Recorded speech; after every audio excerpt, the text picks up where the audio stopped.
एक आवाज में कहेगा तो बहुत अच्छा रहेगा, मुझे बार बार दोहराना नहीं पड़ेगा। एक आवाज में कह दो, मुस्तफा का दामन। आवाज नहीं आ रही है, बोलो मुस्तफा का दामन। अभी भी आवाज नहीं आ रही, बोलो मुस्तफा का दामन। कसम खाकर बोलो, हमारे नबी से बढ़कर कोई नबी। मेरे दोस्तों, हमारे नबी से बढ़कर अल्लाह की कसम कोई नबी नहीं है। बल्कि मैं तो कभी कभी कहता हूँ कि हम लोग कभी कभी कहते हैं ना, हमारे नबी हमारे नबी हमारे नबी। कभी शान के साथ ये कहो कि बेशक हमारे नबी, लेकिन हमारे नबी वो नबी जो सारे नबियों के नबी हमारे नबी। बोलो सारे नबियों के नबी हमारे। सही नहीं, जल्दी जल्दी फटाफट मेरे को बताओगे बहुत अच्छा लगेगा। साथ में बोलो ना, हमारे नबी मेराज पर गए। नहीं, आवाज नहीं आ रही, बोलो मेराज पर गए। किससे मुलाकात हुई? नहीं, बोलो ना किससे मुलाकात हुई? पढ़ो ना मेरे साथ में, पढ़ो ना। हमारे नबी मेराज पर गए, किससे मुलाकात हो गई? अल्लाह से। अल्लाह ने फरमाया, दना फतदल्ला फकान क़ाब क़ौसैन औ अदना फअौहा इला अब्दिही मा औहा। अल्लाह तबारक व तआला फरमाते, मेरे नबी को मैंने अर्श पर बुलाया। बोलो ना, हमारे नबी किन की मुलाकात के लिए गए? मुझे सिर्फ इतना बताना है कि पूरे मेराज के वाक़ये में एक जगह हमारे नबी ने स्टॉप किया। बोलो, एक जगह हमारे नबी ने, उसको कहते हैं बैतुल मुक़द्दस। इतना तो आपको मालूम होगा। बोलो ना, हमारे नबी ने कहां पर स्टॉप किया? आवाज नहीं आ रही अभी भी। कहां पर स्टॉप किया? बैतुल मुक़द्दस, जिसको कहते हैं मस्जिद अक्सा। बोलो मस्जिद। यहाँ हमारे नबी ने स्टॉप किया, जिसको कुरान करीम में 15वें पारे में पहली आयत है, सूरह बनी इसराइल की पहली आयत पढ़ो, जिनको याद हो मेरे साथ में। अल्लाह ने फरमाया, सुब्हानल्लज़ी असरा बिअब्दिही लैला मिनल मस्जिदिल हराम इलल मस्जिदिल अक़सा अल्लज़ी बारकना हौला लिनुरियहु मिन आयातिना इन्नहु हुवस समीउल बसीर। अल्लाह तबारक व तआला फरमाते, पाक है मेरी जात, मैं मेरे बंदे को ले गया रातों। अब वाकया सुनना, बराबर सुनना। हमारे नबी ने कहां पर स्टॉप किया? सब बोलेंगे साथ में, कहां पर स्टॉप किया? बैतुल। देखो, बैतुल मुक़द्दस सामने है, हमारे नबी ने यहाँ स्टॉप किया। साथ में हजरत जिब्राइल भी है। बोलो साथ में हजरत। और जिब्राइल अलैहिस्सलाम क्या फरमाते? मेरे नबी आओ, मस्जिद के अंदर तशरीफ ले आओ, आ जाओ, अंदर आ जाओ। हमारे नबी, वो मस्जिद का नाम फिर बोलो, मस्जिद अक्सा बैतुल मुक़द्दस। हमारे नबी जैसे अंदर आए, पूरी मस्जिद पे, अरे बोलो पूरी मस्जिद, एक पाँव रखने की जगह नहीं, पूरी मस्जिद। और जितने लोग बैठे हैं सबके कपड़े सफेद। बोलो सबके कपड़े व्हाइट हैं, वाइट, और सर पे काला इमामा, एक रिवाज के मुताबिक काला इमामा। और सब इतने खूबसूरत है, कुछ तो इतने खूबसूरत है कि उनके बाल से पानी के कतरे टपकते, ऐसा लगता अभी गुसल करके आ गए। बोलो सुभान अल्लाह। और पूरी मस्जिद पैक। अब बताओ, जब मस्जिद पैक होगी तो अंदर कोई जा पाएगा? अरे बोलो, अंदर कोई जा पाएगा? अभी जैसे ये पूरा मजमा पैक है, अगर कोई सोचे कि अभी बीच में आए तो सारा मजमे में खलल हो जाएगा। तो हज़रत जिब्राइल अलैहिस्सलाम कहने लगे, मेरे नबी अंदर चले, अंदर चले। हमारे नबी ने फरमाया, जिब्राइल क्या, कैसे अंदर चले? पूरी मस्जिद पैक है, पाँव रखने की जगह नहीं है, और तुम कहते हो कि अंदर चले? हज़रत जिब्राइल ने फरमाया, मेरे प्यारे नबी, आप अल्लाह के बहुत प्यारे नबी है, आप कदम रखते जाओगे अल्लाह जगह बनाता जाएगा। आप अपना पाँव मुबारक रखते जाओगे, बोलो अल्लाह जगह। और हमारे नबी, ये सब लोग कह दो सुभान अल्लाह। हमारे आका मोहम्मद रसूलुल्लाह सल्लल्लाहु अलैहि वसल्लम ने जैसा अपना मुबारक पाँव मस्जिद में रखा, आधा मजमा इधर, आधा मजमा उधर, और बीच का रास्ता खाली, हमारे नबी बढ़ते जा रहे। बोलो सुभान अल्लाह। और हमारे नबी खुद फरमाते, जब मैं जा रहा था आगे, बोलो जब मैं जा रहा था, क्योंकि आधा मजमा इधर हो गया, आधा मजमा उधर हो गया। हमारे नबी फरमाते, मैं बीच में जा रहा था, मेरे कान में आवाज आ रही थी। क्या आवाज आ रही थी? हमारे नबी फरमाते, मेरे कान में आवाज आई, अल्लाहु अकबर, अल्लाहु अकबर, अल्लाह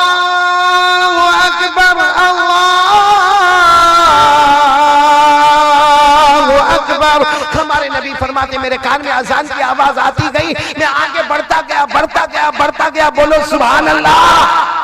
इतना आगे बढ़े कि हमारे नबी इमामत के मुसल्ले पर खड़े हो गए। बोलो सुभान अल्लाह। जो इमाम का मुसल्ला होता है ना, वहाँ हमारे नबी खड़े हो गए और हज़रत जिब्राइल ने फरमाया इरका रकातैन, अल्लाह के रसूल 2 रकात नमाज पढ़ाइए। हमारे नबी ने कहा इतने सारे लोग पीछे बैठे खूबसूरत और मैं नमाज पढ़ाऊं?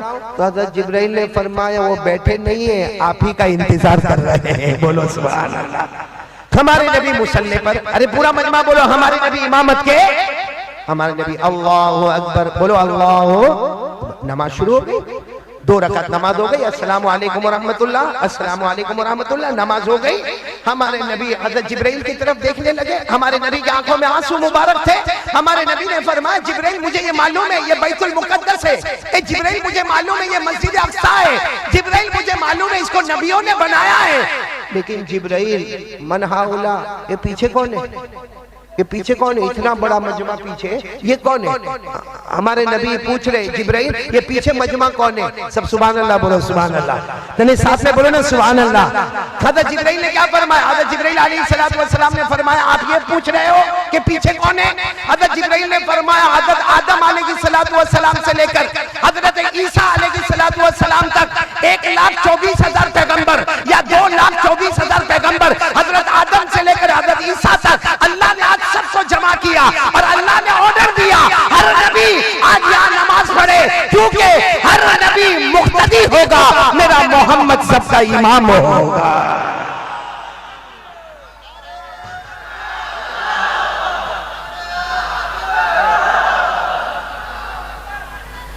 सब नबी मुक्तदी होंगे, मेरा मोहम्मद मुक्तदा होगा।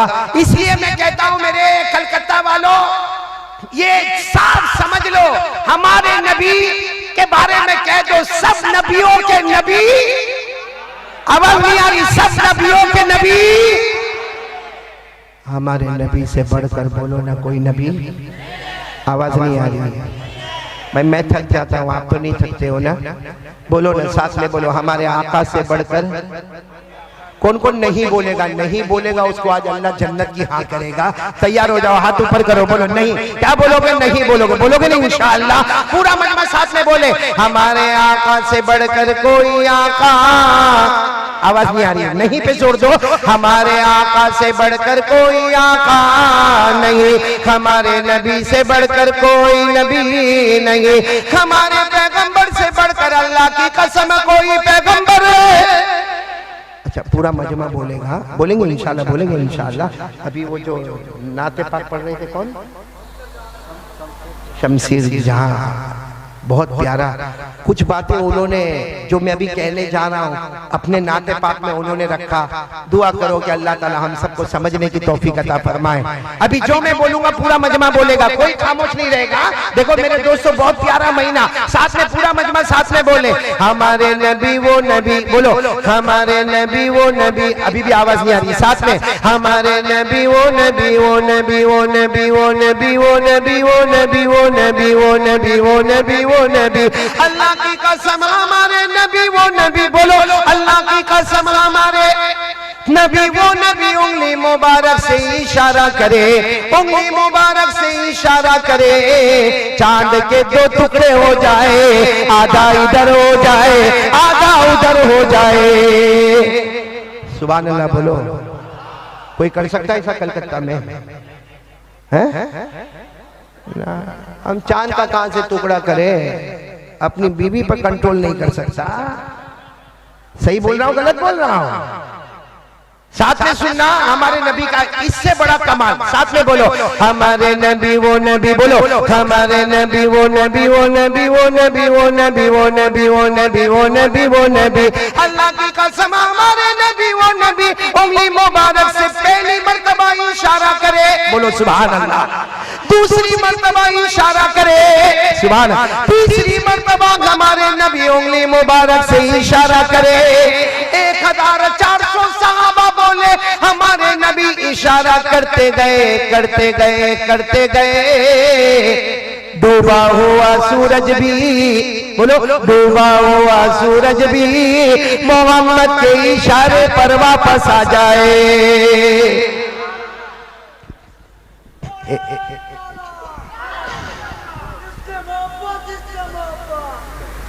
एक बात सुनना, सही में ये जो कहा ना, अल्लाह मोहब्बत नसीब फरमाए और प्यारे नबी की अजमत नसीब फरमाए। साथ में सुनना, हमारे आका सल्लल्लाहु अलैहि वसल्लम सफर पर, बोलो हमारे नबी सफर पर, बहुत सारे सहाबा 3000 के करीब, कितने सहाबा, और 3000 सहाबा हमारे नबी के पास आए और आकर कहने लगे अल्लाह के रसूल, हमारे माँ बाप आप पर कुर्बान, 24 घंटे हो गए हमको पानी नहीं मिला। बोलो 24 घंटे हो गए हमको पानी। हमारे आका ने फरमाया तलाश कर लो, तलाश कर लो। खरे वो 3000 सहाबा तलाश करे, मगर 1-2 घंटे के बाद वापस आए और आकर फरमाया अल्लाह के रसूल हमको पानी, बोलो पानी नहीं मिला। हमारे नबी ने फरमाया 3000 सहाबा को मेरे सामने बैठ जाओ, मेरे सामने। अब 3000 सहाबा हमारे नबी के सामने बैठ गए और बहुत जगह पर पानी तलाश किया। अरे वो अरब का जंगल है जहाँ ना कोई तालाब है, ना कोई खड्डा है, ना कोई पानी का कतरा है। वो 3000 सहाबा हमारे नबी के करीब बैठ गए। अब सुनना, सब सुनेंगे, सुभान अल्लाह बोलेंगे नहीं इंशाअल्लाह, बोलो ना हमारे नबी वो नबी, बोलते जाओ हमारे नबी वो नबी वो नबी वो नबी वो नबी। 3000 सहाबा जमा हो गए। हमारे नबी ने अपना हाथ मुबारक आगे बढ़ाया, देखो ये हाथ मुबारक आगे बढ़ाया, उंगली मुबारक खुली हुई थी, हमारे नबी ने जमीन पर रख दिया। वो 3000 सहाबा कहते अल्लाह की कसम, हर उंगली मुबारक से पानी का चश्मा बहना शुरू हो गया। बोलो भाई हमारे नबी से बढ़कर कोई नबी मोहब्बत करते हो? अरे भाई इतनी देर से बोल रहा हूं, बोलो ना मोहब्बत करते हो? अगर मोहब्बत करते हो तो मैं आज पढ़ रहा हूं, एक नात का छोटा सा टुकड़ा पढ़ रहा हूं और उसमें बता रहा हूं कि हमारे नबी का कमाल क्या है। कौन कौन सुनेगा भाई? सब सुनेंगे नहीं इंशाअल्लाह। देखो वो मौलाना शमशीर पढ़ रहे थे ना आपके सामने, आप में से कोई खास जवाब नहीं दे रहा था, जिसका मुझे बहुत अफसोस रहा कि इतना अच्छा पढ़ने वाला शायर, इतना अच्छा पढ़ने वाला नात, और सामने से कोई रिस्पांस नहीं, कोई जवाब नहीं। लेकिन मेरे दोस्तों मैं चाहता हूं कि मैं जो थोड़ा सा पढ़ूंगा, मैं अकेला नहीं पढ़ूंगा, आप भी मेरे साथ से पढ़ोगे। पहले एक मर्तबा बोल दो हमारे नबी से बढ़कर कोई नबी। आवाज नहीं आ रही? हमारे आका से बढ़कर कोई आका। अब साथ में बोलना, मेरे साथ में पढ़ना, कसम खुदा की, बोलो कसम खुदा की। सब पढ़ेंगे ना? नहीं तो मैं जाऊं, मेरा खाना भी हो गया, अब यहाँ से जाना ही है बस, और कल फिर गुजरात पहुंचना है। और आपको मालूम है फिर वापस, मालूम नहीं, अभी मेरे को पता चला या अशरफुल ने मेरे को बताया 17 तारीख को, यही महीने की 17 तारीख को वापस कलकत्ता आ रहा हूँ। मेरे को भी लगता कलकत्ता का पानी बहुत अच्छा लग गया। आओगे ना 17 तारीख को? आओगे ना इंशाअल्लाह? लेकिन इस तरीके से धीरे धीरे जवाब दोगे तो कैसा चलेगा? मैं पढ़ूं आप भी पढ़ो ना, पढ़ो कसम खुदा की, साथ में कसम खुदा की, कसम खुदा की, साथ में कसम खुदा की, कसम खुदा की, कसम खुदा की, ऐसा रब ने बनाया है, कसम खुदा की, ऐसा रब ने बनाया है, मेरे नबी जैसा कोई नहीं आया है। सुभान अल्लाह ना बोलो। अब तो पढ़ोगे ना मेरे साथ में? हाँ, अब तो आसान है ना, पढ़ो कसम खुदा की, कसम खुदा की, कसम खुदा की, ऐसा रब ने बनाया है, मेरे नबी जैसा कोई नहीं आया है। उंगली उठाए, सुभान अल्लाह सुभान अल्लाह, उंगली उठाए, उंगली उठाए, चांद को तोड़ दे, उंगली उठाए, चांद को तोड़ दे, इशारा करे, डूबे सूरज को मोड़ दे, मेरे नबी यारो बड़ी शान वाला है, कसम खुदा की ऐसा रब ने बनाया है।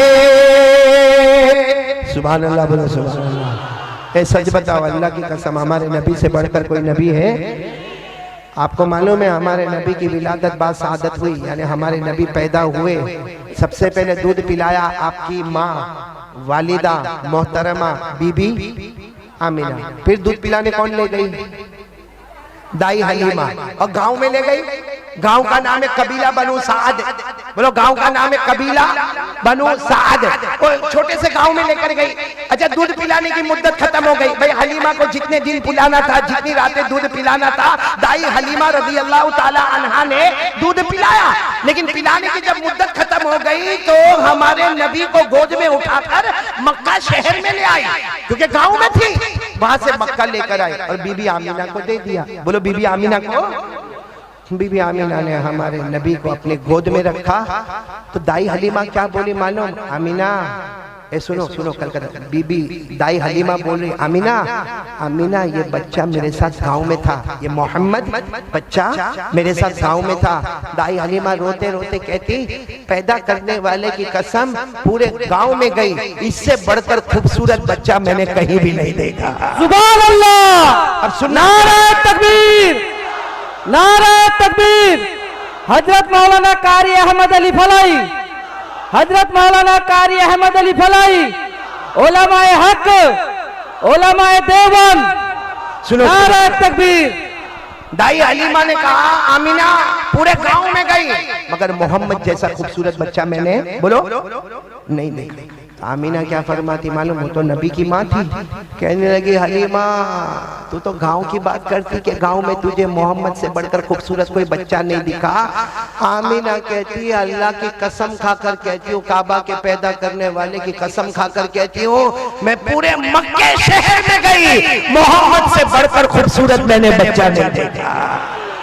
अच्छा, अभी तो बात कर रही, एक तरफ हलीमा और एक तरफ आमीना, बोलो ना, एक तरफ हलीमा और एक तरफ बीबी बात कर रहे। इतने में दादा अब्दुल मुत्तलिब वहां से गुजर रहे, तो दादा अब्दुल मुत्तलिब ने देखा तो कहने लगे, दादा अब्दुल मुत्तलिब कहने लगे, अरे हलीमा आमीना क्या बातें कर रही हो? तो हलीमा ने कहा, मैं समझा रही थी कि गांव में मोहम्मद से बढ़कर खूबसूरत बच्चा मैंने नहीं देखा। आमीना कहने लगी कि मैंने पूरे शहर मक्का में मोहम्मद से बढ़कर खूबसूरत बच्चा नहीं देखा। तो दादा अब्दुल मुत्तलिब ने हमारे नबी को गोद में ले लिया और कहा, तुम मक्के की बात मत करो, मैं मुल्कों मुल्कों का सफर किया, अल्लाह की कसम, काबा के पैदा करने वाले की कसम, मैंने किसी भी मुल्क में मोहम्मद से बढ़कर खूबसूरत बच्चा नहीं देखा। कौन कौन बात कर रहे हैं? हलीमा, आमीना और दादा। अचानक हदीस पाक में लिखा, अचानक एक लंबे चौड़े शख्स सामने आ गए। तीनों घबरा गए। कौन? कहा, मैं जिब्राइल हूं और तुम्हारी बात का जवाब देने आया हूं।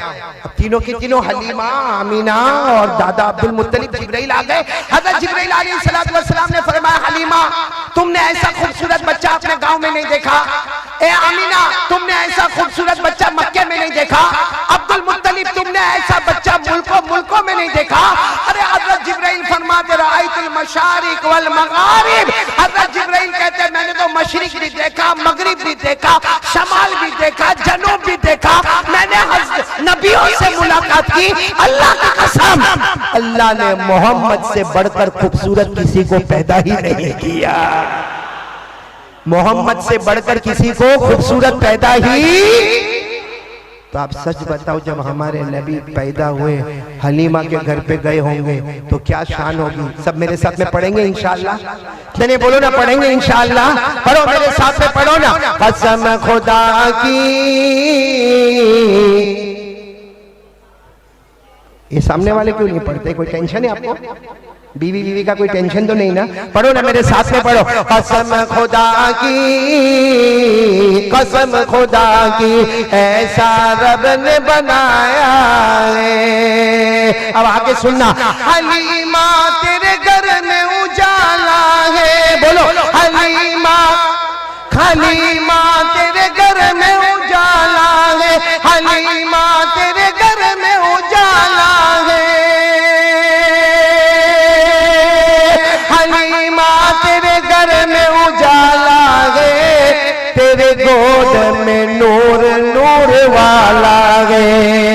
हलीमा तेरे गोद में नूर नूर वाला है।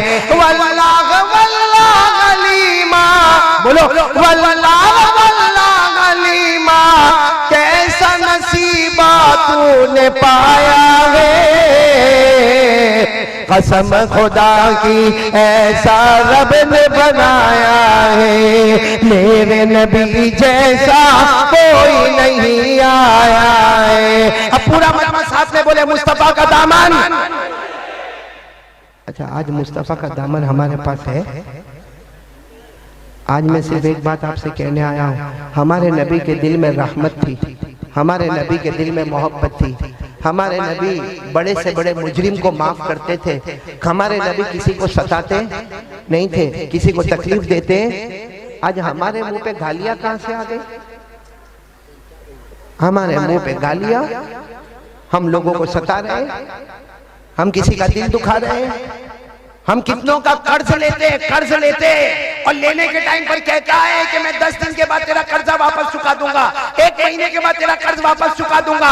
आज 5-5 साल हो गए, घर में कंप्यूटर आ गया, घर में लैपटॉप आ गया, घर में मोबाइल आ गया, घर में टीवी आ गया, घर में केबल लाइन आई, मगर किसी का 5000 रुपया लिया था वो अब तक देने को तैयार। तो ये कौन सा तरीका है मेरे प्यारों? सच बताओ, हमारे नबी ने हमको रहमत सिखाई या सबको तकलीफ देना सिखाया? अरे बोलो ना, हमारे नबी से बढ़कर कोई नबी, रहमत वाले नबी से बढ़कर कोई नबी। आज आपको बता रहा हूं कि हमारे नबी की रहमत का क्या आलम था। इस वाक़े के बाद हम लोग फैसला करेंगे, हम भी अपनी जिंदगी बदलेंगे इंशाअल्लाह। मेरे बताओ भाई, कौन कौन तैयार है नबी के तरीके पर अमल करेंगे इंशाअल्लाह? साथ में बोलो मुस्तफा का दामन। आपको मालूम है मक्का में एक औरत, पूरा मजमा बोलेगा, मक्का में एक औरत बेवा है। बोलो बेवा। बेवा का मतलब जिसका शोहर नहीं, और उसका एक 8 साल का बच्चा है, बच्चा यतीम है, बच्चे ने भी कलमा नहीं पढ़ा है, माँ ने भी कलमा नहीं पढ़ा है, मक्के में रहते हैं। एक दिन सुनना, एक दिन वो 8 साल का बच्चा अपनी माँ के पास जाता है, अपनी माँ को जाकर कहता है, अम्मा ये मक्के में सारी औरतें बहुत अच्छा अच्छा कपड़ा पहनती है ना, ये मक्के में सारी औरतें रंग वाले कपड़े पहनती है, माँ तू काहे को फटा पुराना कपड़ा पहनती है, मेला कुचेला कपड़ा पहनती है? ये कौन पूछ रहा है? कितने साल का बच्चा पूछ रहा है? 8 साल। और माँ ने रोते रोते कहा, अरे बेटा तू जो मांगता मैं तेरे को दे देती ना, तुझे जैसा कपड़ा मांगा मैंने कपड़ा दिया, तूने जो खाना मांगा वो मैंने दिया, तूने जो पीना मांगा वो मैंने दिया। वो बेचारी माँ कहती, मैं तो बेवा औरत हूँ, मेरा शोहर नहीं है, मुझे अच्छे अच्छे कपड़े से क्या मतलब है? अब सुनना, वो 8 साल का बच्चा कहता है, नहीं माँ, मैं चाहता हूँ कि जैसे दूसरे मक्के की औरतें साफ सुथरा अच्छा चादर ओढ़ती है, अच्छा कपड़ा पहनती है, माँ तुझे भी पहनना होगा। माँ कहने लगी, बेटा तेरे को मालूम है हमारे पास इतने पैसे नहीं है, जितने पैसे आते तेरे पीछे खर्च हो जाते, तेरे खाने में, पीने में, रहने में, सहने में खर्च हो जाते, मेरे खाने पीने में पैसे खर्च हो जाते। अब हमारे पास इतने पैसे थोड़ी है कि हम चादर ला कर रहे, मैं बेवा औरत हूँ, तू यतीम बच्चा है। तो 8 साल का बच्चा रोकर कहता है, लेकिन नहीं माँ, मैं चाहता हूँ कि तू अच्छा कपड़ा पहने, मैं मेरे चाचा से मांगूंगा। किससे मांगूंगा? पैसे नहीं मांगूंगा, सिर्फ इतना कहूंगा मेरी माँ के लिए एक चादर दे देना, मेरी माँ पहनेगी, जरा साफ सुथरी चादर पहनेगी। तो माँ कहती, नहीं नहीं नहीं नहीं, चाचा के पास मत जाना, बहुत जालिम है, बहुत जालिम है, उसने तो हमारा हक भी नहीं दिया, अरे तेरे बाप का भी हक नहीं दिया। तो बेटा कहता है, मैं थोड़ी चाचा को जाके कहूंगा मेरे बाप का हक दे दे, मेरी प्रॉपर्टी दे दे, मेरी जायदाद दे दे, मेरी जमीन दे दे। अरे मैं तो चाचा को जाकर सिर्फ इतना कहूंगा कि मेरी माँ को एक चादर दे दे। माँ ने बहुत समझाया, लेकिन बेटा जिद पे रहा कि माँ एक बार मेरे को किसके पास जाने दे। माँ ने कहा, जा बेटा, माँ का दिल तो नहीं चाहता था, लेकिन बेटे की जिद के सामने माँ ने कहा, जा बेटा। नहलाया धुलाया, बेटे को तैयार किया और रास्ता भी बताया कि चाचा वहाँ रहते, वहाँ जाना होगा। अब ये बेचारा यतीम लड़का, कितने साल का? 8 साल का। चलता चलता चलता गर्मी में चिलचिलाती धूप में चलता चलता उस जगह पर पहुंचा जहाँ चाचा उसका सारे दोस्तों के साथ बैठा था। ये जाकर कितने प्यार से कहता है, या अम्मी, या अम्मी, अम यानी चचा, या अम्मी, ए मेरे चचा और मेरे चचा। तो चचा ने ये देखा, क्या हुआ? कहा वो मेरी माँ के लिए एक चादर लेने आया, मैं और कुछ मांगने नहीं आया, कुछ भी नहीं, पैसा मांगने नहीं आया, सिर्फ मेरी माँ के लिए एक चादर मांगने आया। कितना जमाना हो गया मेरी माँ ने अच्छी चादर नहीं पहनी, मेरी माँ ने अच्छा कपड़ा नहीं पहना, वही मैला कुचेला कपड़ा मेरी माँ पहनती, और माँ तो माँ है ना, मेरा दिल दुखता है, चचा एक चादर दे देना।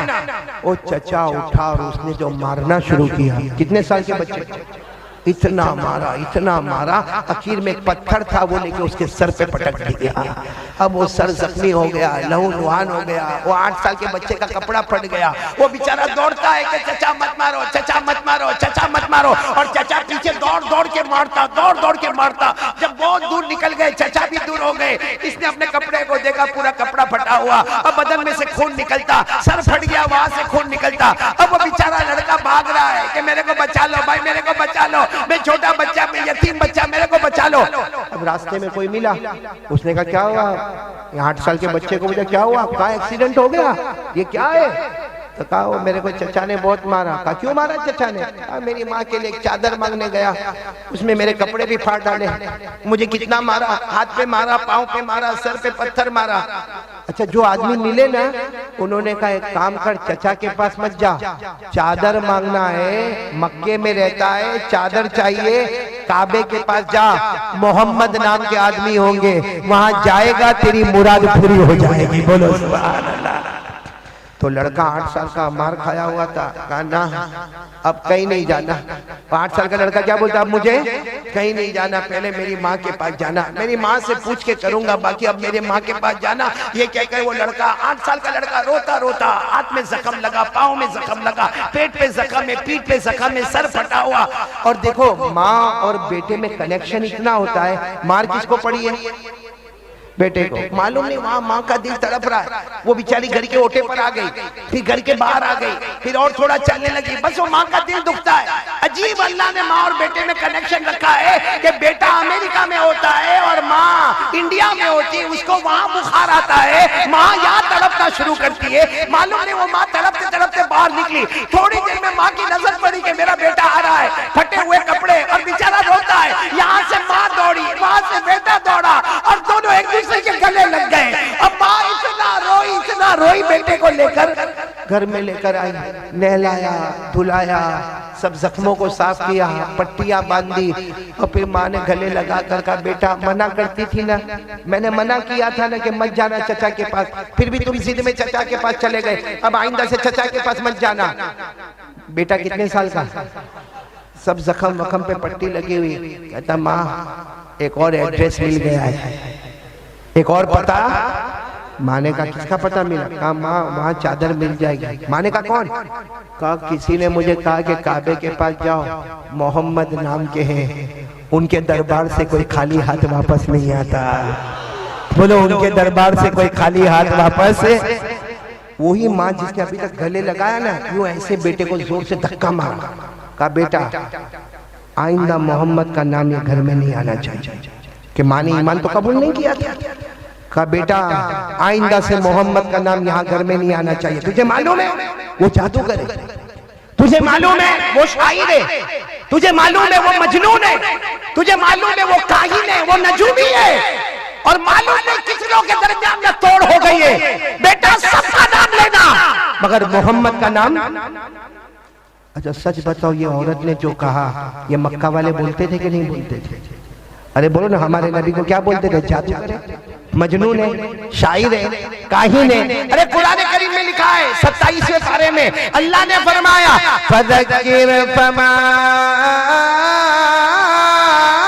अंत बिनिअमति रब्बिक बिकाहिन वला मजनून अम यक़ूलून शाइर नतरब्बसु बिही रैबल मनून कुल तरब्बसू फइन्नी मअकुम मिनल मुतरब्बिसीन। अल्लाह ताला फरमाते मेरे महबूब, किसी ने तुम्हें शायर कह दिया, किसी ने तुम्हें जादूगर कह दिया, किसी ने तुम्हें काहिन कह दिया, अल्लाह फरमाते तुम कुछ भी नहीं मेरे प्यारे नबी। बोलो सल्लल्लाहु। अच्छा वो माँ ने, वाकया तो याद है ना, कितने साल का बच्चा, माँ ने धक्का मारा, कहा सबका नाम लेना घर में, अरे चचा का नाम भी ले लेना वापस घर में, लेकिन मोहम्मद का नाम। 8 साल का बच्चा थोड़ी देर कुछ नहीं बोला, थोड़ी देर के बाद कहता है माँ एक बार जाने देना। किसके पास? माँ ने मना किया। हाँ माँ मैं लड़ूंगा थोड़ी वहां पे, और अगर वो मारने आएंगे तो मैं भाग कर आ जाऊंगा। काबा हमारे घर से दूर तो है नहीं। अरे चचा का घर तो बहुत दूर था इसलिए भाग नहीं सका। अरे काबा तो हमारे घर के करीब है, जाऊंगा, अगर देंगे तो ठीक है, नहीं देंगे तो वापस आ जाऊंगा। माँ क्या कहती है? जो जाता है ना उसको कलमा पढ़ाते हैं, पूरा धर्म। बेटे ने कहा 8 साल के बेटे, माँ मैं कुछ नहीं करूंगा, जाऊंगा, देंगे तो ठीक है, नहीं देंगे तो वापस आऊंगा। माँ ने कह दिया जाओ। बोलो सुभान अल्लाह। कितने साल का बेटा? साथ में बोलो कितने साल का बेटा? हदीस पाक में लिखा 8 साल का बच्चा जो यतीम है अपने घर से निकला। बोलो अपने घर से निकला, काबे के पास पहुंचा। काबे के पास बहुत बड़ा मजमा बैठा हुआ था। पता न लगे कि मोहम्मद कौन है, पता न लगे कि मोहम्मद है। भाई इतना बड़ा मजमा है काबे के पास और हिम्मत भी ना हुए कि किसी को पूछे कि मोहम्मद है कौन है। तो वो बेटा 8 साल का बेटा जब बड़े हो गए ना, कहते मैंने एक चक्कर लगाया काबे के पास, बहुत सारे लोग बैठे थे, दूसरा चक्कर लगाया, लेकिन जब भी मैं चक्कर लगाता था सब में देखता था एक इतने खूबसूरत बैठे हैं, ऐसा लगता था जैसे कोई चांद का टुकड़ा बैठा हुआ है। वो 8 साल का बेटा कहता मेरे दिल में आया, किसी को पूछने की तो हिम्मत ना हुई, लेकिन दिल में आया यही मोहम्मद है। बोलो सल्लल्लाहु। वो बेटा कहता, वो 8 साल का लड़का कहते कि मैं बहुत देर तक तो बाहर खड़ा रहा, हिम्मत ना हुई, फिर धीरे से आगे बढ़ा, धीरे से आगे बढ़ा, और जहां मोहम्मद बैठे थे ना वहां पीछे से आया और उनके कंधे पे हाथ रखा और सिर्फ इतना कहा मोहम्मद। ओह 8 साल के बेटे कहते उन्होंने मेरी तरफ यूं करके देखा, कहते ऐसा लगा जैसे अंधेरी रात में 14वीं रात का चांद निकलकर सामने आ गया। तो 8 साल का बेटा कहता मुझे इतना खूबसूरत लगा, इतना खूबसूरत लगा। तो मैंने कहा 8 साल के बेटे कहते आप मोहम्मद है? कहते उन्होंने मेरी तरफ देखकर कहा मैं मोहम्मद हूँ, तुम कौन हो? तो 8 साल का बेटा कहता मैं कौन हूँ? मैं यतीम हूँ, मेरा अब्बा नहीं है, मेरे अब्बा नहीं है, मैं यतीम हूँ। वो 8 साल का लड़का कहता मैंने सिर्फ इतना कहा मैं यतीम हूँ, हमारे नबी अपनी जगह से खड़े हो गए। बोलो सुभान अल्लाह। और कहते मुझे ऐसे कहा आजा आजा मेरे गले लग जा। कहते वो भरे मजमे में मेरे नबी ने मुझे गले लगाया और रोते हुए कहा बेटा तू यतीम है? मैं भी यतीम था। तू यतीम है? मैं भी यतीम था। मुझे मालूम है यतीम को कितनी तकलीफ उठानी पड़ती है। तेरे अब्बा नहीं ना, मेरे अब्बा भी नहीं थे, मैंने भी बहुत तकलीफ उठाई, तू भी बहुत तकलीफ उठाता। बता तू क्या काम से आया? तो 8 साल का बेटा सीने से लगा हुआ कहता मेरी माँ के लिए चादर चाहिए, मेरी माँ के पास चादर नहीं है। तो हमारे नबी रोते रोते कहने लगे सही है मैं भी यतीम था, मेरी माँ आमीना बेवा थी, तू भी यतीम है, तेरी माँ भी बेवा है, और मुझे मालूम है यतीम पर क्या गुजरती है, मुझे मालूम है बेवा औरत पर क्या गुजरती है। ये कहकर हमारे नबी ने इतना प्यार किया, इतना प्यार किया कि वो 8 साल का बच्चा कहता अल्लाह की कसम किसी ने प्यार से कभी सर पे हाथ नहीं रखा, वो मोहम्मद ने मुझे गले लगा लिया। फिर हमारे नबी ने पूछा क्या चाहिए? तो बच्चे ने कहा मेरी अम्मा के लिए चादर चाहिए। अरे हमारे नबी चाहते तो कहते अबू बकर आओ, उमर आओ, उस्मान आओ, अली आओ, ये बच्चे के लिए चादर का इंतजाम करो। हमारे नबी ना हजरत अबू बकर को बुलाते, ना उमर को बुलाते, ना उस्मान को बुलाते, ना अली को बुलाते। हमारे नबी के बदन मुबारक पर, कंधे मुबारक पर जो चादर मुबारक है हमारे नबी वो ही उतारते और कहते जा बेटा ले जा, अपने हाथों से माँ को पहना देना। बोलो सुभान अल्लाह। अब मैं आपसे पूछता हूँ नबी के कपड़े से बढ़कर कोई कपड़ा होगा? और नबी की चादर से बढ़कर कोई चादर होगी? आपने सुना नहीं होगा, हजरत अली फरमाते मैं कितनी मर्तबा मेरे नबी के पास आता, नबी के कंधे मुबारक पे चादर होती, हजरत अली कहते वो चादर मैं ले लेता, अपने कंधे पे रखता और आसमान की तरफ देखता, मुझे कुछ भी नजर नहीं आता। लेकिन हजरत अली फरमाते वही चादर मेरे नबी के कंधे पर होती थी, चादर नबी के कंधे पर होती थी और उसकी चमक आसमानों पे नजर आया करती थी। हमारे नबी, सच बोलो, हमारे नबी के कपड़े मुबारक से बढ़कर कोई कपड़ा? जो चादर का जिक्र अल्लाह करे वो चादर कितनी प्यारी होगी। बोलो सुभान अल्लाह। मेरे साथ में पढ़ो ना, अल्लाह ने चादर मुबारक का जिक्र फरमाया, या अय्युहल मुज़म्मिल, या अय्युहल मुद्दस्सिर क़ुम फ़अन्ज़िर व रब्बक फ़कब्बिर व थियाबक फ़ताहिर। थियाबक का तर्जुमा हमारे नबी के कपड़े मुबारक। जिक्र कहाँ पे आ रहा है? कुरान में। अच्छा, हमारे नबी ने सच बताओ कोई धर्म की बात की? अरे बोलो ना, कोई धर्म की बात की? अखलाक बताए। ले जा बेटा चादर, ले जा, अपने हाथों से माँ को उड़ा देना। अभी 8 साल का बेटा चादर लेके दौड़ रहा। अरे बहुत करीब में घर था। जैसे घर के करीब पहुंचा तो माँ तो ओटे पर ही खड़ी थी, बाहर ही खड़ी थी। माँ ने पहला सवाल, क्या हुआ बेटा, क्या हुआ? धर्म की बात हुई? और 8 साल का बेटा रोकर कहने लगा, माँ किसी ने मक्के में मुझे प्यार नहीं किया जितना मोहम्मद ने मुझे प्यार किया। और कहा, माँ तुझे मालूम है तू भी कभी कभी मुझे गले लगाती है ना माँ, कभी तू मेरी पेशानी चूमती है ना माँ, कभी तू मेरा गाल चूमती है ना। मोहम्मद ने भी मुझे गले लगाया, मेरी पेशानी को चूमा, मेरे गालों को चूमा, लेकिन माँ देख मेरे गालों से खुशबू आ रही है। बोलो सुभान अल्लाह। मेरी पेशानी से खुशबू आ रही है। और माँ उन्होंने गले लगाया, इतना अच्छा लगा मुझे, इतना अच्छा लगा। माँ किसी ने मक्के में मुझे प्यार नहीं किया, सब मुझे कहते यतीम है, यतीम है, यतीम है। मोहम्मद ने मुझे कहा तू यतीम तो मैं भी यतीम था, तेरी माँ बेवा तो मेरी माँ भी बेवा। और माँ ये चादर दी और कहा कि अपनी माँ को पहना देना। ये कहकर 8 साल के बच्चे ने, बोलो सुभान अल्लाह, 8 साल के बच्चे ने चादर मुबारक ली और अपने माँ के कंधों पे रखा। जैसे माँ के कंधे पे रखा, माँ ने जोर से चीख मारी, मेरा प्यारा बेटा, और मेरा प्यारा बेटा। वो 8 साल के बच्चे ने कहा, अम्मा क्या हुआ? कहा ले चल, मुझे भी ले चल, ले चल, उसी मोहम्मद के हाथ पर ले चल। तू भी ईमान कबूल कर ले, मैं भी ईमान कबूल कर लेते हैं। चल उसी मोहम्मद के हाथ में लेकर चल, तू भी ईमान कबूल करेगा, मैं भी ईमान कबूल करूंगी। मेरे दोस्तों, यह हमारा इस्लाम है, यह हमारे नबी है, यह हमारे रसूल है, जो यतीमों के सहारा बनते हैं, किसी को तकलीफ नहीं होने देते। और हमने आज तक कितनों को सताया मेरे प्यारों, कितनों का कर्ज दबा के रखा, कितनों की जमीनें दबा के रखी। हमारे दिल में कितना जलन है, सही में हमारे दिल में।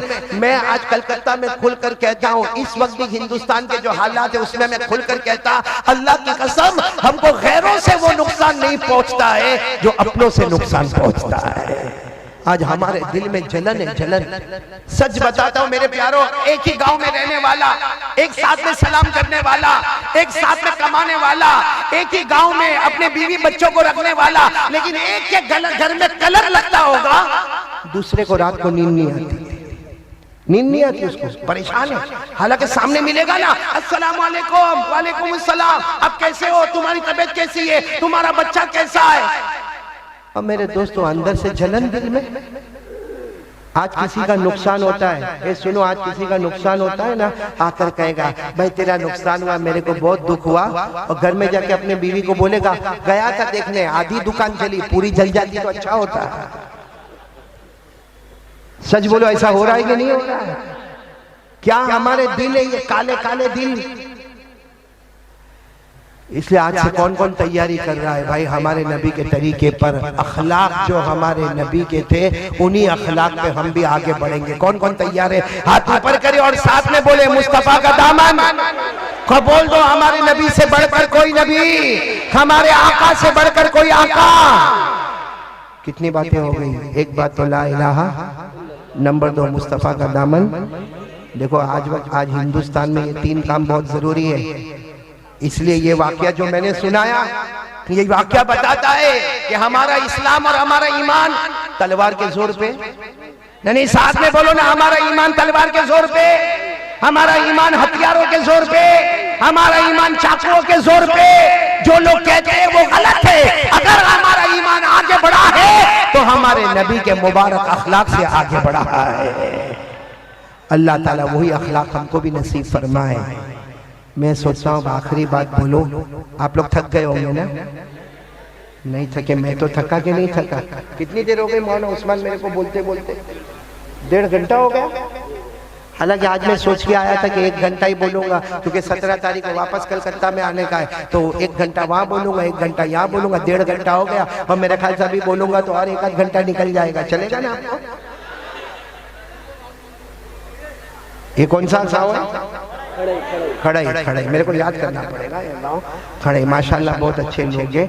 लेकिन मैं एक बात खड़ाई में देख रहा हूँ कि बहुत आपको आवाज देनी पड़ती है तो आप लोग बोलते हो। कोई घर में बीवी का टेंशन, भाई तू बहुत जोर से बोला शादी हो गई इसलिए बोला, देखा उसको देखा, बीवी का टेंशन नहीं, हमको पूछ कैसा दुखी है। जिसको बीवी का टेंशन है ना अशरफुल तेरे जैसे, तू चेहरे से दुखी लगता है और तेरे से ज्यादा दुखी वो मुख्तार दिखता है। इतना सताया मेरे को रास्ते में, पूरे रास्ते में इतना सताया। ये इसी आदमी को पहचानते हो आप लोग, मुख्तार को? इसने जब मेरे को वहाँ सूरत में आके यहाँ पे खड़ाई आने की दावत दी तो मुझे कहा कि मौलाना कोई घबराने की बात नहीं है, अपन ऐसा एयरपोर्ट पे उतरेंगे, खाना खाएंगे और 2 घंटे में खड़ाई पहुंच जाएंगे। 2 घंटे में खड़े पहुंचे, 5.5 घंटे में पहुंचे, जिसमें 30 घंटे में तो हमारा पूरा खाना हजम हो गया। 30 किलोमीटर जो ऊपर नीचे जो हुए। भाई ऐसा झूठ बोल के मेरे को लेकर आया, लेकिन चलो अच्छा है आ तो गई यहाँ पर। मतलब आपको कोई बीवी का टेंशन तो भाई तू क्या को घड़ी घड़ी ना बोलता है? पहले तू शादी तो कर तो तुझे पता चले कि कैसे मौत के कुएं से हम लोग भी गुजर रहे हैं। हाँ देखो सब हंस रहे हैं। वो मालूम है आपको, मालूम है एक बीवी थी, सुनो सुनो भाई कहाँ से आवाज आ रही है?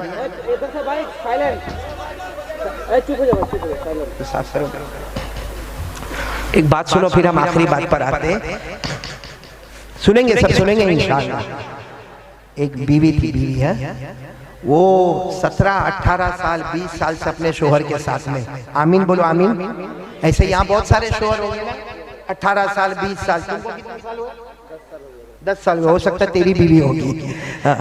मतलब अच्छा खासा मियाँ बीवी साथ में रहते हैं। लेकिन अब शोहर है ना, शोहर वो कभी कभी सोचता है कि कब तक ये बीवी रोज बीवी के साथ रहने का, कहीं 1 आध हफ्ता 1 आध महीना माँ के घर जावे तो मेरे को थोड़ा दिमाग में हाँ बोलता है आराम मिले। तो बेचारा सोचता कि मेरे को आराम मिले। अब एक दिन अचानक क्या हुआ, सुबह में उठा और बीवी क्या कहने लगी, अपने शोहर को कहने लगी कि मेरा जी चाहता है कि 1 महीने के लिए माँ के घर चली जाओ। हम 17-18 साल से साथ में, तेरा 1 महीना माँ के घर रहकर आऊंगी। तो शोहर सामने तो बोल नहीं सकता कि जा, बोल सकता? कहता ना तू चले जाएगी तो मैं क्या करूंगा। डायलॉग तू चले जाएंगी तो मैं, और दिल में सोचता है कि कब पेटी बांधे। और लेकिन बीवी भी कहती ना 1 महीना तुमको भी समझ पड़े बीवी के बगैर, कैसा बर्तन मांजने का, कैसा कपड़ा धोने का, कैसा झाड़ू मारने का, कैसा बच्चों को स्कूल में भेजने का। मैं तो जाने वाली हूँ माँ के घर पे। इसका भी दिल था कि ये माँ के घर पे जाए, लेकिन कैसा भी करके बीवी को तैयार किया। और बीवी बोलो कहाँ चली गई? अरे बोलो ना कहाँ चली गई? मई के गई। कितने महीने के लिए? आपको बराबर याद है, 1 महीने के लिए चली गई वो। अब ये आराम से घर में आया ना, अपना कैलेंडर था ना, कैलेंडर उसको देखकर खुश होता है। आज की तारीख को गई है, 30 दिन के बाद वापस आएगी। रोज का प्रोग्राम बनाता है। 1 तारीख को ये दोस्त के घर पे, 2 तारीख को वो दोस्त के घर पे, 3 तारीख को इधर जाना, 4 तारीख, पूरा कैलेंडर उसने तैयार कर दिया। लेकिन रोजाना फोन करता है, हेलो कैसी है, तेरे बगैर तो यहाँ कुछ अच्छा ही नहीं लगता है। और वो वहां से खुश होती है, हाँ मेरे को मालूम है मेरे बगैर तेरे को नहीं अच्छा लगता। और ये यहाँ से डायलॉग मारता, आई लव यू, और फिर कभी बोलता आई मिस यू, और कहता है यहाँ तो मेरे को अंधेरे में भी तू नजर आती है। वो वहां से खुश होती है। हालांकि फोन रख के बोलता 1 महीना नहीं 2 महीने के बाद वापस आना। अब अचानक 10 दिन हुए, बोलो कितने दिन हुए? और बीवी का फोन आया कि मैं आ रही हूँ। कितने दिन में वापस आ रही? गई थी कितने दिन के लिए? तो ये फोन पे पूछा क्यों आ रही है 10 दिन में? तो महीने का प्रोग्राम ना, जैसे तुमको नहीं अच्छा लगता मेरे को भी यहाँ पे अच्छा नहीं लगता। इसने अपना सर पे हाथ रखा और बीवी ने बता दिया कि रेलवे स्टेशन पे आ जाना, मेरी ट्रेन की बुकिंग हो गई है, ये मेरा डब्बा नंबर है, ये मेरा सीट नंबर है, और बराबर प्लेटफॉर्म पे आ जाना। मैं सामान ज्यादा लेके आ रही हूँ माँ बाप के घर से। अच्छा मेरे को सच बताओ, ये प्लेटफॉर्म पर गया होगा तो इसका मूड अच्छा होगा कि खराब होगा? हाँ एकदम खराब है। मैं तो कभी कभी बोलता हूँ ऐसा गया होगा जैसा चूसा हुआ आम, ऐसा फोबड़ा चढ़ा के यूं गया, प्लेटफॉर्म पे यूं हाथ बांध के खड़ा हो गया। इतने में वो ट्रेन आई, बराबर डब्बा सामने आया। वो बीवी सारा लगेज लेकर, सारा सामान लेकर उतरे और इसको कहे ले ये पकड़। ये कहता हाँ चल जल्दी ला इधर रख दे, ला इधर रख दे। वो बेचारी बोलती मेरे अम्मा अब्बा ने तुमको बहुत सलाम बोले। हाँ तू भी बुढ़ा बुढ़ी को सलाम बोल दे, चलो चल। एकदम इसका थोबड़ा चढ़ा हुआ। तो बीवी उतर के सोचने लगी कि ये क्यों ऐसा खराब मुंह बना के खड़ा है। अचानक बीवी की नजर पड़ी, वही प्लेटफॉर्म पे एक मियां बीवी और खड़े। अरे वही प्लेटफॉर्म पे एक मियां बीवी और इतना हंस हंस के बातें कर रहे, इतना खुश होकर बातें कर रहे, इतना सुकून में बातें कर रहे। बस बीवी को मौका मिला, कहने लगी जरा सोच सोच, मैं 10 दिन के बाद आई, तेरा मुंह चढ़ा हुआ है, वहां देख वो मियां बीवी को देख कितना हंस रहे। ये कहता है वो पगली छोड़ने आया है। नहीं समझा? अरे नहीं समझे? अरे वो ट्रेन पे और मैं देखो अभी थोड़ा थोड़ा समझ में आ रहा, तो थोड़ी थोड़ी हंसी भी आ रही है। देखो अगर कोई ऐसा कोई जोक आवे ना, लतीफ आवे, नहीं समझ में आवे तो ज्यादा खुश हो जाएगा। बोलो नहीं समझ में आवे तो क्यों मालूम है? क्योंकि जिसको नहीं समझ में आता ना वो 3 मर्तबा हंसता है। कितनी मर्तबा हंसता है? एक तो अभी हंसा कि चलो मौलाना के सामने हंस ले, फिर दूसरी मर्तबा किसी को पूछेगा तो हंसेगा, और तीसरी मर्तबा हंसेगा कि पहली मर्तबा तो फुकट में ही हंसा था मैं, पहली मर्तबा तो मुफ्त में ही हंसा। तो जिसको नहीं समझ में आवे अच्छा 3 मर्तबा हंसेगा। लेकिन हमारी बात पर आ जाओ, मैं आखिरी बात पर आ रहा हूं, पूरा मजमा साथ में बोलेगा, फिर एक मर्तबा ला इलाहा, और दूसरी बात बोलो मुस्तफा का दामन। आखिरी बात पे आ रहा हूं, सब सुनेंगे इंशाअल्लाह। नहीं मैं इसलिए कि ये बात बहुत सेंसिटिव है, बहुत दिल को लगने वाली बात है, इसीलिए मैंने थोड़ा दिमाग फ्रेश किया आपका। सब सुनेंगे, बोलो सुनेंगे इंशाअल्लाह। एक बात मैं आपको बताऊं, एक ये वाकया सुनना। एक आदमी मुल्क शाम में रहता है। भाई क्या हुआ, आप लोग किसको हाथ कर रहे हैं? खैर उसको चलने दो अपना, हम बात बहुत जल्दी खत्म करेंगे। और आप बोलो तो अभी खत्म कर दो, खत्म कर दो अभी। सुनेंगे, सब सुनेंगे, 5-10 मिनट 5-10 सुनेंगे नहीं इंशाअल्लाह। एक आदमी मुल्क शाम में, बोलो कहां पर? मुल्क ये सुनना बहुत प्यारा वाकया है। एक आदमी मुल्क शाम में, शाम यानी सीरिया, जिसको आज हम लोग क्या बोलते हैं? सीरिया। उस जमाने में एक आदमी मुल्क शाम में इतना नुकसान, कारोबार का इतना नुकसान, और कर्जे में इतना डूबा, इतना डूबा, इतना डूबा कि खाने के लाले पड़ गए। लोगों को कर्जा कहां से चुकाए? कहां पर रहने वाला वो आदमी? मुल्क शाम में, सीरिया में रहने वाला। वो सफर करके मदीना आया। उस वक्त मदीने में अमीरुल मोमिनीन, खलीफतुल मुस्लिमीन हजरत अबू बकर रज़ी अल्लाह ताला। बोलो कौन है अमीर, कौन है? हजरत। अब वो मुल्क शाम से मालूम नहीं अपने ऊंट पे बैठ के कितने दिनों का, कितने रातों का, कहां सीरिया और कहां मदीना। लेकिन वो आदमी आए, हजरत अबू बकर के दरवाजे पर गए, और हजरत अबू बकर का दरवाजा खिटखिटाया। इसी को उस वक्त सारे मुसलमानों के बादशाह कौन थे? हजरत अबू बकर। तो दरवाजा खिटखिटाया, हजरत अबू बकर रज़ी अल्लाह ताला अन्हु दरवाजे पर आए। तो उन्होंने कहा कि मैं कलमा पढ़ने वाला एक मुसलमान हूँ, मैं मुस्तफा का गुलाम हूँ, लेकिन मामला ऐसा है कि मैं शाम सीरिया से आया हूँ और बहुत नुकसान हो गया, कारोबार में बहुत नुकसान हो गया, कर्जे में डूब गया, मेरे बीवी बच्चों के खाने के लाले पड़े। अब मैं शाम से मदीना आया, अबू बकर मेरी कोई मदद कर दो, कुछ मेरे को दे दो, मैं कर्जा चुका दूं, नया कारोबार शुरू कर दूं। मैं भिखारी नहीं, भीख मांगने नहीं आया, सिर्फ अपने हालात में मजबूर होकर मैं आया। हज़रत अबू बकर ने फरमाया आओ अंदर आओ। अब हज़रत अबू बकर के घर का दरवाजा थोड़ा अच्छा था, अंदर गए तो देखा कुछ भी नहीं। हज़रत अबू बकर ने रोते रोते कहा किससे मांगने आए हो? तुम मेरे पास मांगने आए हो? ये सोचकर मांगने आए हो कि मैं मुसलमानों का बादशाह हूँ, अमीर हूँ? अरे 2 दिन हो गए मेरे घर में खाने को नहीं है, 2 दिन हो गए मेरे घर में खाने को नहीं। तो वो आदमी कहने लगा फिर मैं कहाँ जाऊंगा, मैं तो मदीना आया था, ये सोचकर आया था कि हजरत अबू बकर मेरी मदद करेंगे।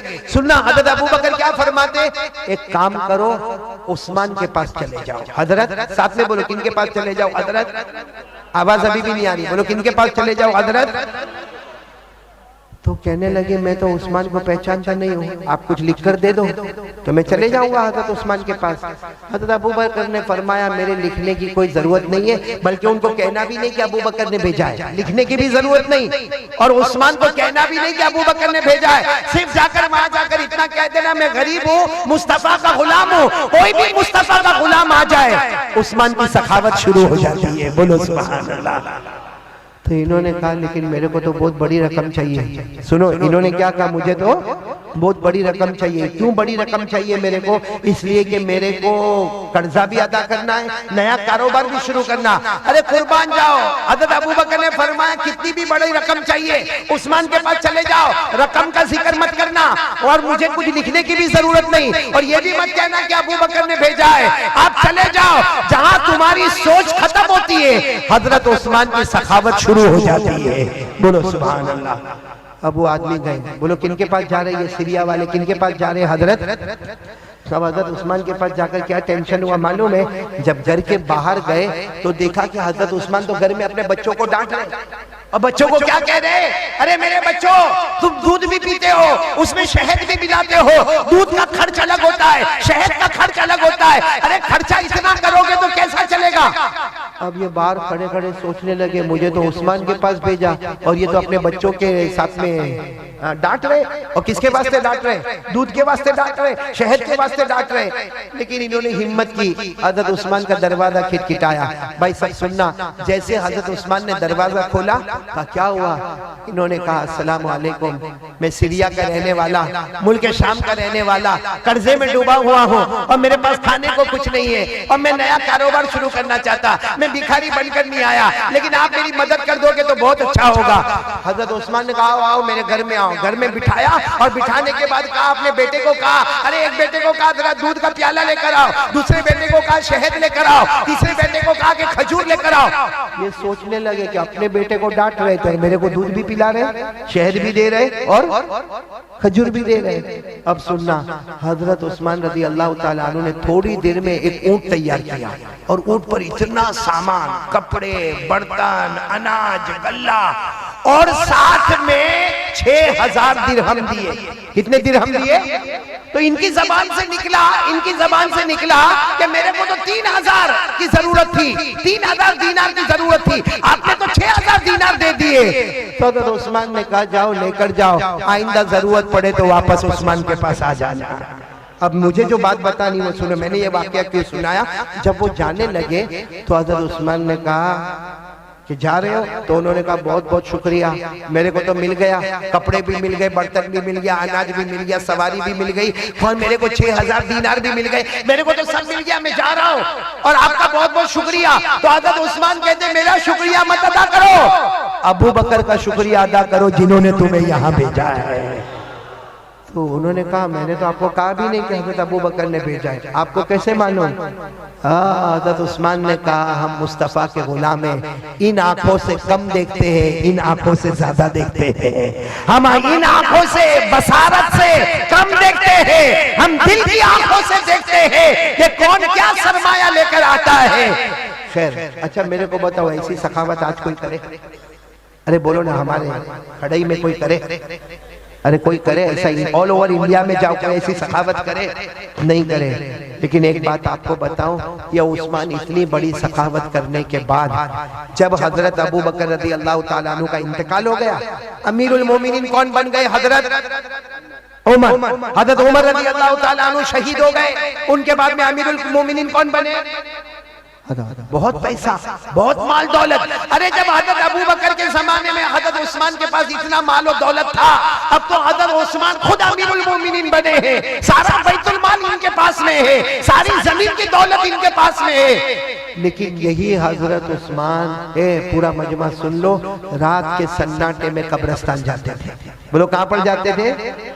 और जाके इतना रोते थे, इतना रोते थे, आपकी दाढ़ी मुबारक से आंसू के कतरे टपकते थे। और एक दिन नहीं, हर रात को जब पूरे मदीने में सन्नाटा हो गया, हजरत उस्मान चुपचाप अपने घर से निकलते, कब्रिस्तान जाते और कब्रिस्तान में दाखिल होकर इतना रोते, इतना रोते, इतना रोते कि आपकी दाढ़ी मुबारक से आंसू के कतरे टपकते। एक मर्तबा तो किसी ने कब्रिस्तान में उनको पूछा, क्या उस्मान आपके सामने जन्नत का तज़किरा आता है, आप इतना नहीं रोते? आपके सामने जहन्नम का हौलनाक आता है, आप इतना नहीं रोते, लेकिन कब्रिस्तान में आके आप क्यों रोते? सुनो, पूरा मजमा सुनो। हजरत उस्मान रोए और रोते रोते फरमाया, मैंने मेरे नबी सल्लल्लाहु अलैहि वसल्लम को कहते हुए सुना कि कब्र आखिरत की मंजिलों में पहली मंजिल है। बोलो कब्र आखिरत की मंजिलों में। और हजरत उस्मान ने रोते रोते कहा, मेरे नबी ने फरमाया कोई इसमें बच गया हर मंजिल में बच गया, लेकिन कोई इसमें पकड़ा गया, हर मंजिल में पकड़ाता जाएगा, हर मंजिल में पकड़ाता जाएगा। मेरे प्यारों, ये पूरी बात हदीस पाक में, बोलो ये पूरी बात कहां पर है? मैं आपको हदीस सुनाता हूं। काना उस्मान रज़ियल्लाहु ताला अन्हु इज़ा वक़फ़ अला क़ब्र बका हत्ता तबुल्ल लिहयतुहु फ़क़ील लहु तज़कुरुल जन्नत वन नार फला तबकी व तबकी मिन हाज़ा फ़क़ाल उस्मान रज़ियल्लाहु ताला अन्हु समीअतु रसूलल्लाह सल्लल्लाहु अलैहि वसल्लम यक़ूल इन्नल क़ब्र अव्वलु मंज़िलिन मिन मनाज़िलिल आख़िरह फ़इन नजा मिन्हु फ़मा बादहु अयसरु मिन्हु व इन लम यंजु मिन्हु फमा बादहु अशद्दु मिन। हज़रत उस्मान फरमाते मेरे नबी ने फरमाया खबर आखिरत की मंजिलों में पहली मंजिल। पूरा मजमा बोले जो इसमें बच गया, बोलो जो इसमें बच गया वो कयामत की हर मंजिल में, और जो इसमें पकड़ा गया। चलो कौन कौन चाहता है कि कब्र में बचना है अल्लाह के अज़ाब से? बस आखिरी बात, कब्र में जाना है कि नहीं जाना? नहीं, पूरा मजमा बोले भाई जाना कि नहीं जाना? मेरे को भी जाना है, आपको भी जाना, मेरे को भी मरना, आपको भी मरना। अरे मेरे प्यारो, गुस्ल का पानी मेरा भी और आपका भी तैयार होगा, कफन का कपड़ा मेरा और आपका दोनों का तैयार होगा। हम सबको जनाजा हमारा उठेगा, और जब हमारा जनाजा उठेगा हमारे घर वाले रोएंगे और हमें कब्रिस्तान ले जाया जाएगा, और कब्र की अंधेरी रात में हमें कब्र के अंदर उतार दिया जाएगा। सबको जाना है ना कब्र में। अब कौन कौन चाहता है कि कब्र के आजाब से बचना है? एक काम, अल्लाह की कसम, इधर देखो 5 मिनट, एक काम के लिए तैयार हो जाओ। मैं अल्लाह की कसम सारे उलमा के बीच में खाता हूं, एक काम कर लो, कब्र का आजाब तो दूर की बात, कब्र में आग का धुआं भी हमारे करीब नहीं आएगा। बल्कि मैं कसम खाता हूं अल्लाह हमारी कब्र को जन्नत का बाग बनाएगा। बोलो इंशाअल्लाह, आमीन बोलो।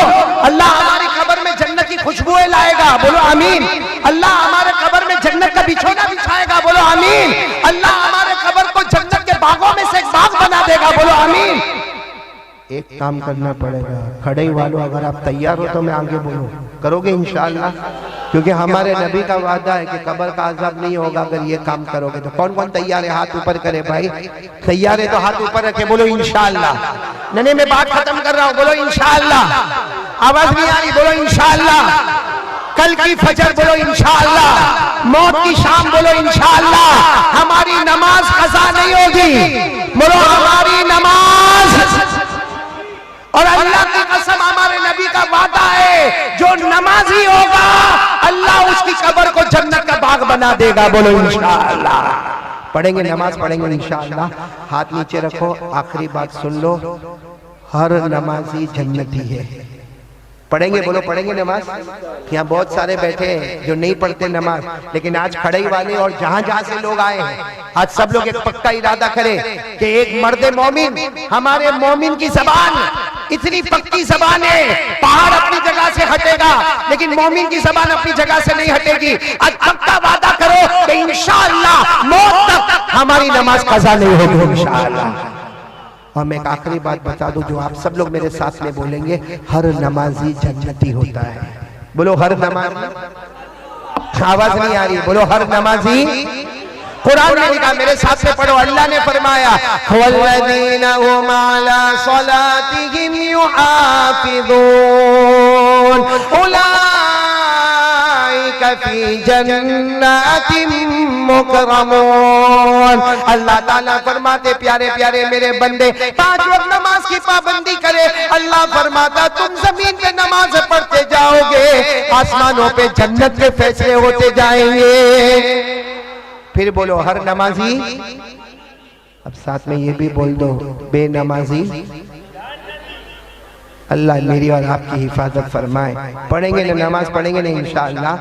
आपको मालूम है बेनमाजी को जो जहन्नम में डालेंगे ना, मैंने पहले भी कलकत्ता में सुनाया था, सबसे खतरनाक जहन्नम में बेनमाजी जाएगा। एक खड़े वालों सुनो, जिस जहन्नम में अबू जहल जाएगा, जिस जहन्नम में कारून जाएगा, जिस जहन्नम में फिरौन जाएगा, जिस जहन्नम में हामान जाएगा, हमारे नबी फरमाते अल्लाह की कसम मेरी उम्मत का बेनमाजी भी उसी जहन्नम में जाएगा। इसलिए मेरे प्यारो, सब लोग इरादा करो, नमाज पढ़ेंगे नहीं इंशाअल्लाह? नहीं बोलो पढ़ेंगे इंशाअल्लाह। तो टोटल 3 बातों की जगह ज्यादा बातें हो गई, वो सब बातों को हम याद करेंगे। सबसे पहली बात, भरोसा किस पर करना? डरना तो किससे डरना? यकीन किस पे बनाना? अल्लाह पे। और मोबाइल से गंदी चीजों को डिलीट कर देना, अच्छी चीजों को डाउनलोड करना।